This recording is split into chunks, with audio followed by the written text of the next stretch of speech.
Conditions like anorexia nervosa and bulimia nervosa को discuss करने के बाद आज फाइनली हमारा लास्ट डाइजेशन रिलेटेड कंडीशन है, डिसऑर्डर है,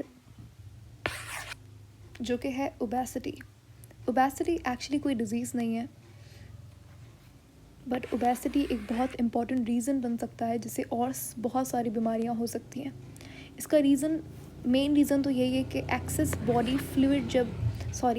बॉडी फैट जब बॉडी में एक्यूमुलेट होना शुरू हो जाता है तो उसे ओबेसिटी कहा जाता है। ओबेसिटी एक ऐसी कंडीशन है जिसके अंदर बहुत ज़्यादा फैट बॉडी में स्टोर हो जाता है, ठीक है। According to WHO, world health organisation, जो कि यूनाइटेड नेशन UN का एक बॉडी है, उसमें उनकी अकॉर्डिंग टू देयर रिपोर्ट वो ये मानते हैं कि according to their research, not actually believe, कि एक इंसान जिसकी उम्र कुछ 35 ईयर्स या फिर उससे थोड़ी सी ज़्यादा है, अराउंड 35 है, वो इंसान ओबीस तब होगा जब उसका BMI 30 किलोग्राम पर मीटर स्क्वायर से ज़्यादा हो। अब ये क्या है, BMI क्या है, किलोग्राम पर मीटर स्क्वायर क्या? देखो, BMI का यूनिट होता है किलोग्राम पर मीटर स्क्वायर।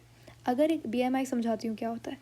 अगर एक इंसान का BMI 30 किलोग्राम पर मीटर स्क्वायर से ज़्यादा हो जाए तो वो इंसान ओबीस कहलाएगा। अब ये BMI क्या है, देखो एक इंसान कितना हेल्दी है उसका, देखो एक इंसान है जिसका 35 kg उसका वेट है, उसकी हाइट 7 समझ लो उसकी हाइट जो है वो 7 फीट्स है।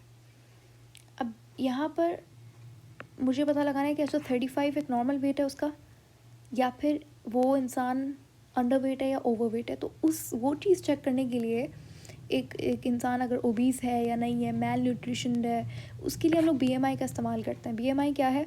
बेसल मेटाबॉलिक रेट को हम लोग BMI कहते हैं।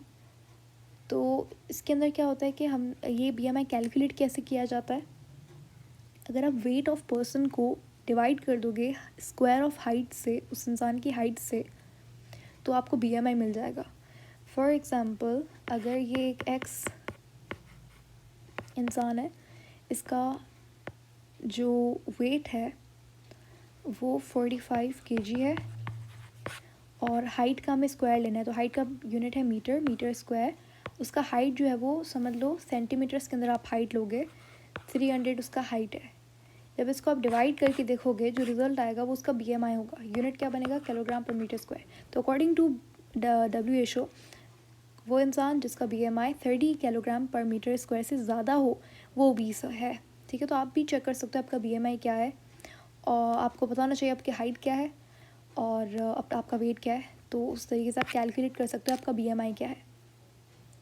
अच्छा, उसके बाद इसके रीज़न्स कुछ भी हो सकता है। एक तो बहुत ज़्यादा आप ऑयली खाना कंज्यूम कर रहे हो, इनहेरिटेंस भी एक रीज़न हो सकता है, एक्सेस फैट एक्यूमुलेशन हो जाता है, इन्वायरमेंट, डाइट, सबसे मेन इम्पॉर्टेंट रीज़न जो है वो डाइट है, ठीक है। लेक ऑफ फिज़िकल एक्टिविटी है। इसके रिस्क, असल में ओबेसिटी खुद तो इतनी कोई डिज़ीज़ नहीं है, इतनी कोई सीरियस डिज़ीज़ नहीं है, बट इससे बहुत सारी सीरियस बीमारियां हो सकती हैं। For example diabetes, coronary artery disease, hypertension, बहुत सारे some cancer types might occur because of obesity.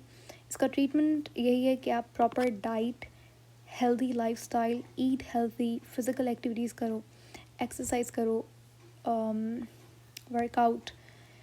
तो फैट को रिड्यूस करना मेन सोल्यूशन होगा ओबेसिटी के केस के अंदर। तो आई होप आपको सारे डिजीज़ क्लियर है। आगे हम लोग एक्चुअली MCQs करेंगे डाइजेशन के हवाले से, so make sure you don't miss them out. Thank you so much for watching, see you later in the next video, bye bye.